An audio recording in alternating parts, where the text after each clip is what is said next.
Hello, welcome back to the Black American Experience in the Orthodox Church. As you know, my name is Father Samuel Davis. I'm the assistant priest at St. Nicholas Greek Orthodox Church and National Shrine. We're going to be starting off this third season with the retelling of the life of Father Raphael Morgan. For the past 6 years, the retelling and uncovering of the life of Father Raphael has been not only integral to this mission, but has been a key point to the vocation of the priesthood in my life. I invite you to walk with me this season as we not only uncover the life of Father Raphael, but we begin to uncover the apologetic witness of the Orthodox faith towards the lives of Black Americans, West Indians, and Caribbeans. After the retelling of the life of Father Raphael Morgan, there are other subjects that we're going to meticulously uncover throughout our season together. I thank you for joining us for our first 2 seasons, and I'm very happy to begin our third, and looking forward to you walking with us here at OCN and St. Nicholas Greek Orthodox Church and National Shrine. God bless you and thank you. There are many holy ones, examples of the martyric witness of orthodoxy throughout the history of America's transatlantic slave trade, Reconstruction, and Jim Crow semi-slavery and segregation. We consider these people to be the holy ones of American slavery. It is their martyric witness of the faith that bridges the Black American experience of suffering to the Pontic genocide and the communism in Russia. The supplications of these unknown saints continue to echo throughout our nation and the world. The apostolic mission to Black Americans, West Indians, and Caribbeans began in 1904 through the efforts of Archimandrite Raphael Morgan of blessed memory. Father Morgan became acquainted with Holy Orthodoxy through the close relationship to Vagant Bishop George Alexander Maguire. While Maguire failed to obtain canonical holy orders to the priesthood, Father Raphael followed a humbler path and the tradition of glorification in the one holy Catholic and Apostolic Church. This tradition is the charismatic transmission of the flames of Pentecost found in the lives of the patriarchs, prophets, apostles, and saints of all ages. In recent years, there has been challenges to the Orthodox ethos of Archimandrite Raphael, but serious academic research demonstrates that criticism of Father Raphael's treatment of his ex-wife, promoted on sites like orthodoxhistory.org, is unsustainable. 2 Greek Orthodox attorneys have concluded that evidence used to besmirch Father Raphael's reputation was based on lies motivated by the divorce laws of the time. The first divorce law in Pennsylvania, where Father Raphael and his wife resided, was passed in 1785. This was the first divorce law in the nation to include cruel treatment as an acceptable reason for divorce. It was this law that would be the foundation for future Pennsylvania divorce laws on the processes and acceptable grounds for divorce. The divorce processes began with the written petition from the litigant to the court. After reviewing the petition, the court would release a subpoena for the respondent to appear in court and contest the charges against him or her. If the charges held merit, a court date would be set and both parties would choose whether to be judged by a jury or the court. Court proceedings like the ones seen today were also followed in the 18th and 19th century. Dispositions of witnesses, testimonies, and so on.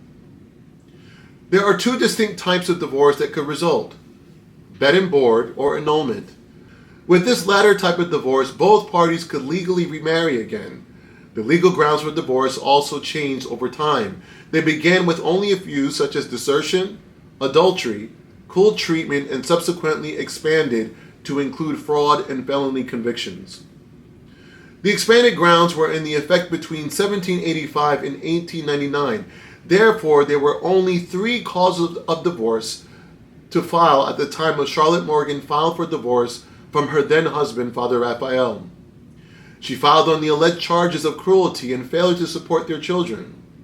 She left with the younger of their 2 children, Cyril, and remarried 6 months after the divorce was final.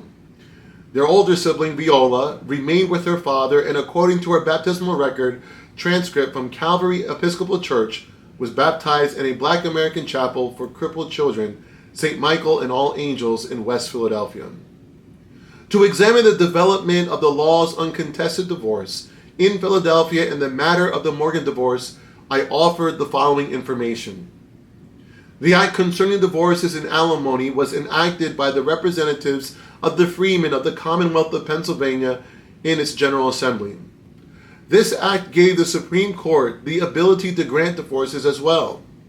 Grounds for divorce were expanded to include the inability to procreate, adultery, desertion, cruel treatment, and/or bigamy.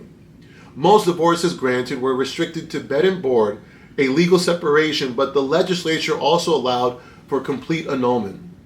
To substantiate this legislation further, Section 10(2) states, "If a man either deserts his wife or cruelly treats her, she will be allowed a divorce from bed and board." This was a legal separation. These women could not legally remarry. However, they would retain their dower rights and could also petition the court for alimony.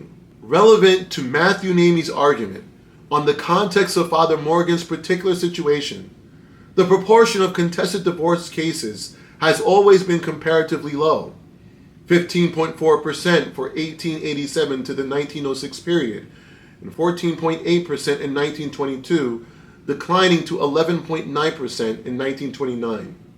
It should be noted that Charlotte Morgan was remarried to a businessman 6 months after her divorce from Father Raphael. Adding more context to this historical findings, Nicholas Pappas, one of the Greek Orthodox lawyers researching this case, affirms that most divorces from this period were widely uncontested. Additionally, friends and family would often lie on the behalf of the liabent, in this case Charlotte Morgan, to have the divorce granted. Pappas has also recently shared that the historical count of how Father Raphael continued his vocational activity as a priest in the island of Cyprus. A 1911 article from the Church Herald Cypriot Journal details Morgan's service in the Apostolic Church of Cyprus. With this historic record, we see that Archimandrite Raphael did in fact maintain his priesthood following his divorce, and he continued his inspiring missional effort to the African diaspora in the West. Concerning the lives of black men and women, it has been said, unless we tell it, it never gets told. In the West, the lives and the achievements of black Americans has often been marred through the lens of careless reporting and/or revisionist history, or obscured altogether. In the light of this reality, historians need to make a more meticulous and measured approach to research, analyze, and interpret data pertaining to the lives of black Americans, West Indians, and Caribbean luminaries. As this Orthodox mission in America expands to include members of the African diaspora, I pray that black families of various ethnic backgrounds would begin to cherish and share the stories of the holy ones who represent our cultural and ethnic experience. The work of a scholar never calls to place an end to a story that is still being told. Thank you, and God bless you.